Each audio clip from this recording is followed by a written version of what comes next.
Hello guys welcome back to my channel MS blog. मैं এতিয়া उपस्थित आছো এখন দেখা পাইছে এখন খেতি আসলতে এইখন খেতি এটা ষ্ট্ৰবেৰী খেতি। তো ষ্ট্ৰবেৰীৰ লগত আৰু খেতি আছে, ফুল খেতি আছে আৰু তিতা কেৰেলা আছে। তো আসলতে এইবোৰ খেতি কৰি এজন যুৱক মানে মোৰ বন্ধুৱে তো কেনে ধৰণৰ উপাৰ্জন কৰে বছৰি, তো কেনে ধৰণৰ আয় কৰে সেই বিষয়ে মই আপোনালোকৰ লগত আলোচনা কৰিম আৰু ষ্ট্ৰবেৰী খেতিটো আপোনালোকক ভালকৈ দেখুৱাই দিম। তো কেনেকৈ কৰে আৰু এই পুলিসমূহ ক'ৰ পৰা আনে, মানে বিক্ৰী কৰে ক'ত, সকলোবোৰ আলোচনা কৰিম। তো আপোনালোকে ভিডিঅ'টো শেষলৈকে চাই থাকক আৰু মোৰ চেনেলটো যদি আপোনালোকে ছাবস্ক্ৰাইব কৰা নাই প্লিজ এবাৰ ছাবস্ক্ৰাইব কৰি লওক। বলক আমি ভিডিঅ'টো এয়া চাওক ষ্ট্ৰবেৰী। তো কি ধুনীয়াকৈ লাইন বাই লাইন ধুনীয়াকৈ মানে এওঁলোকে ৰুইছে। তো এইবোৰ কেনেকৈ ৰুইছে সকলোবোৰ আপোনালোকৰ লগত আলোচনা কৰিম। তো চাওক আপোনালোকে ষ্ট্ৰবেৰী খেতিৰ মাজতো তাৰমানে বেলেগ বেলেগ খেতিও আছে। তো ইয়াতে জিকা আছে, ভোল আছে আৰু আপোনাৰ তিতা কেৰেলা আছে। তো এই যি খেতিসমূহ দেখা পাইছে আচলতে এই খেতিসমূহ মানে প্ৰথম অৱস্থাত ষ্ট্ৰবেৰী খেতি কৰে। তো প্ৰথম অৱস্থাত ষ্ট্ৰবেৰী খেতি কৰাৰ পিছত হয়তো মানে বেলেগ খেতিৰ চিন্তা কৰে। তো এয়া চাওক ধুনীয়াকৈ ষ্ট্ৰবেৰী লাগিছে।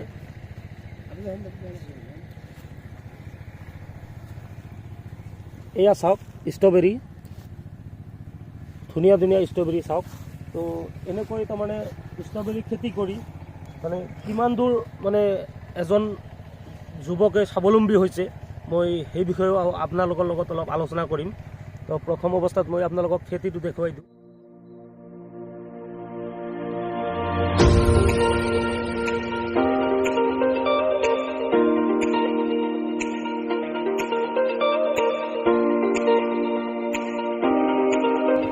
চাওক মানে ভোল খেতি, তলত ষ্ট্ৰবেৰী, ওপৰত ভোল আছে, ইফালে আছে আপোনাৰ ইফালেও ভোল আছে, সেই সিফালে আছে তিতা কেৰেলা, তো জিকাও আছে ইয়াতে।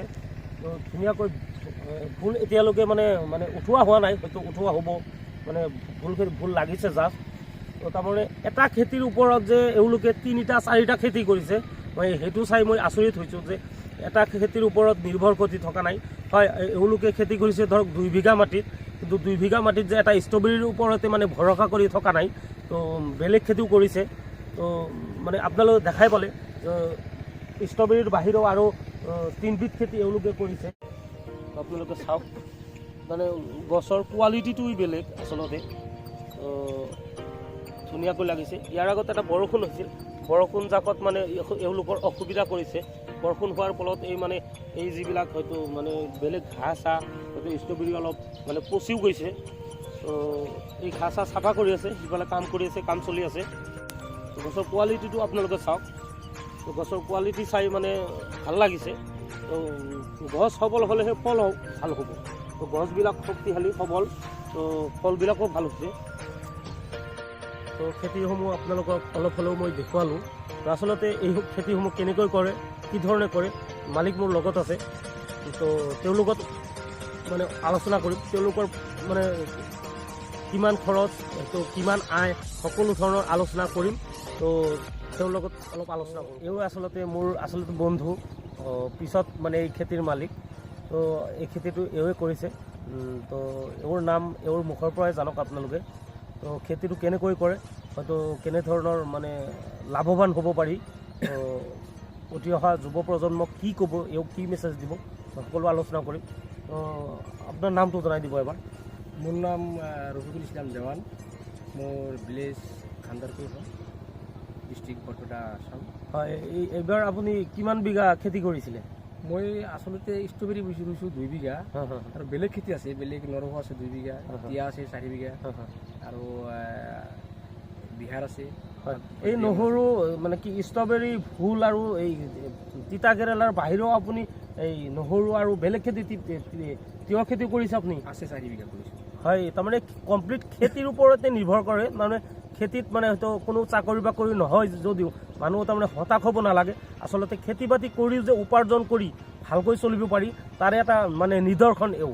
তো আচলতে এই ষ্ট্ৰবেৰী খেতিটো যে আপুনি 2 বিঘা কৰিছে, হয়তো কিমান বছৰ ধৰি এই মানে ষ্ট্ৰবেৰী খেতিটো কৰে আপুনি? খেতি কৰি আছোঁ মই আৰু মোটামুটি 7-8 বছৰ হ'ল। 7-8 বছৰ হয়। তো এই আচলতে এই ষ্ট্ৰবেৰী খেতি যে এইটো কৰে, এইটো পুলি আপুনি ৰুৱে না মানে বীজ ৰুৱে? এইটো পুলি ৰুব লাগে। পুলিটো ক'ৰ পৰা আনে? হিমাচলৰ পৰা আনো। হিমাচল? এই হিমাচল প্ৰদেশ হয়। যদি ধৰক লোকেলত আৰু কোনোবাই এই খেতিটো কৰিব বিচাৰে, তেওঁলোকে পুলিটো ক'ৰ পৰা পাব বা কেনেকৈ? পুলিটো মই আনো আচলতে হিমাচল প্ৰদেশৰ পৰা। যদি কোনোবাই আনিব পাৰিব, কথা নাই। মানে মানুহ আপোনাৰ লগত যোগাযোগ কৰিলে আনিব পাৰিব? মোৰ লগত যোগাযোগ কৰিলে আনিব পাৰিব। হয়। তো এই খেতিটো যে 2 বিঘা, এইবাৰ 2 বিঘা কৰিছে। যোৱাবাৰো আপুনি খেতি কৰিছিল, এইবাৰ হয়তো যোৱাবাৰতকৈ এইবাৰ আপোনাৰ ভাল নে বেয়া? ভাল ভাল ন? ভাল। আচলতে 2 বিঘা খেতি কৰি হয়তো আপোনাৰ মুঠ কিমান খৰচ হয়? মোটামুটি 3 লাখৰ ওপৰত দিছোঁ। 3 লাখ টকাৰ ওপৰত যায়।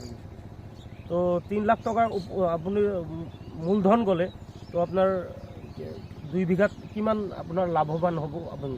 মোৰ অলৰেডি 4 লাখ টকামান ওপৰত বিক্ৰী হৈছে আৰু। 4 লাখ টকা বিক্ৰী হৈছে আৰু এইখিনি আছে? আৰু কিমান দিন বিক্ৰী কৰিব পাৰিব? আৰু বহুত দিন বিক্ৰী কৰা যাব। তাৰমানে অলপ আগতে কেইদিনমান বৰষুণ হৈ গ'ল। বৰষুণ মানে অলপ বেয়া কৰিছিল। ইমান ধুনীয়া মাল হৈছিল, বৰষুণ মানে একদম পচি গৈছিল। যোৱাৰ পিছত মানে অলপ কমিছে মালটো, আৰু এতিয়া আহি গৈছে আৰু। হয়। এই ষ্ট্ৰবেৰী খেতিটো যে আপুনি কৰিছে, এই খেতিৰ ওপৰত যে আৰু এই ভোল খেতি, জিকা খেতি, তিতা কেৰেলা এইবিলাক যে খেতি কৰিছে, ষ্ট্ৰবেৰী খেতিৰ কোনো অসুবিধা নহয়? অসুবিধা নহয়, কোনো ধৰণৰ অসুবিধা নহয়।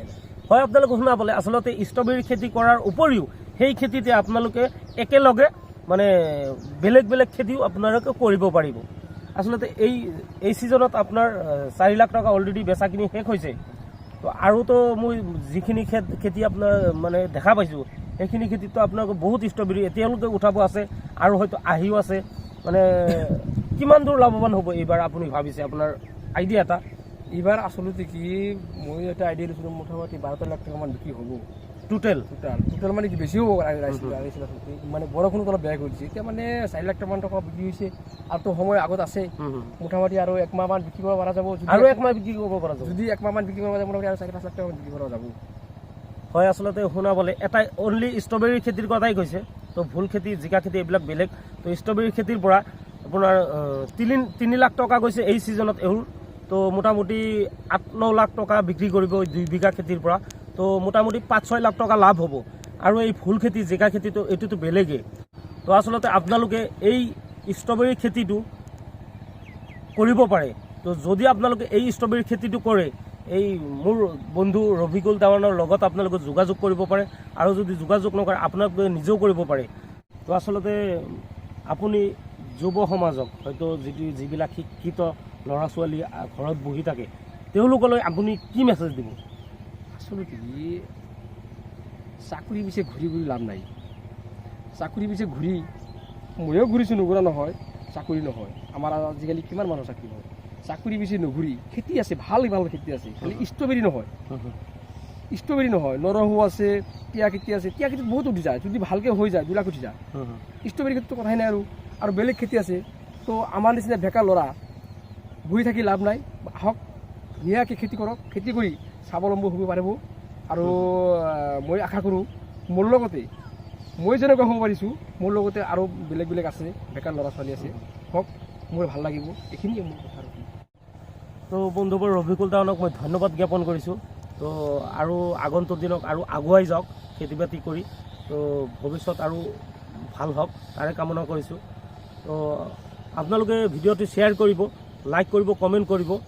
আৰু যদি আপোনালোকে ষ্ট্ৰবেৰী খেতি কৰিব বিচাৰে, তো মোৰ বন্ধু দেৱান ৰফিকুলৰ লগত যোগাযোগ কৰিব পাৰে। ডেছক্ৰিপশ্যনত মই এওঁৰ ফোন নম্বৰটো দি দিম। তো আপোনালোকে ডাইৰেক্ট কণ্টেক্ট কৰিব পাৰিব। তো আজিলৈ ইমানেই। নেক্সট এটা ভিডিঅ'ত লগ পাম।